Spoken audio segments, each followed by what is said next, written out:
জামায়াতে ইসলামের প্রধান আমির ডক্টর শফিকুর রহমান বলেছেন, অন্তর্বর্তীকালীন সরকারকে বছরের পর বছর সময় দেওয়া লাগবে না, নির্বাচন দিতে সময় নিলে তা মেনে নেওয়া হবে না।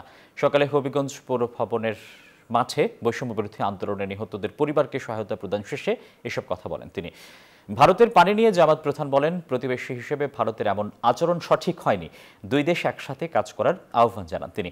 এছাড়াও বলেন, ডামি সরকার বেহুশ হয়ে জামায়াত ইসলামকে নিষিদ্ধ করেছেন, যে রায় হয়েছে তা আদালতের মাধ্যমে বাতিল করার দাবি জানান তিনি।